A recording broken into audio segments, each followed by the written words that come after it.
This is a matter of international law, and nothing that Mike Pompeo or Donald Trump can say can change that.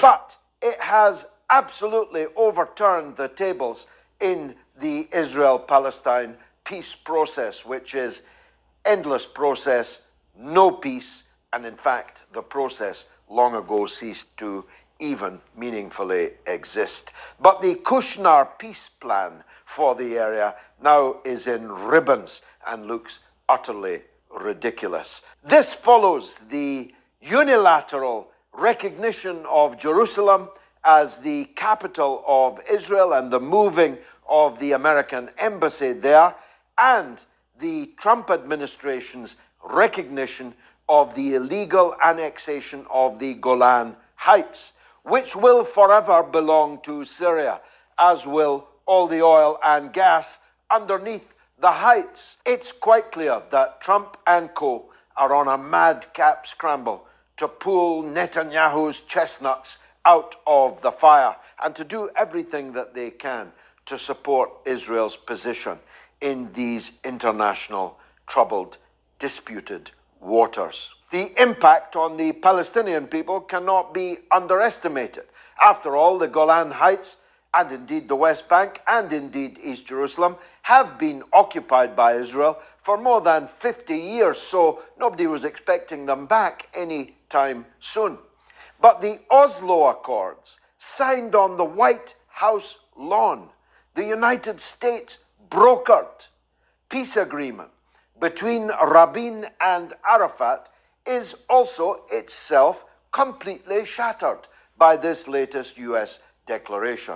After all, how can there be areas A, B, and C? How can there be any transition to Palestinian statehood in the West Bank if the paving of the West Bank with Israeli settlements is now to be accepted as legal and therefore presumably permanent?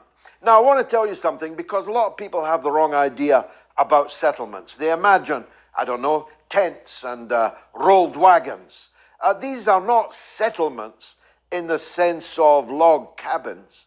These are cities with sprinklers and swimming pools and high-rise buildings, urban settlements, permanent structures that are on illegally acquired Palestinian land, and if they are to be ex post facto declared to be legal, well, there's no room at all for any Palestinian state, not even the kind of Bantustans that many in Israel would be prepared to tolerate. This US declaration is not accepted by anyone, not by the Security Council, not by the United Nations, not by any other respectable government anywhere in the world. So, Trump's declaration that illegal settlements are now legal is meaningless in international law, but it marks the end of anything called an attempt to find a peaceful,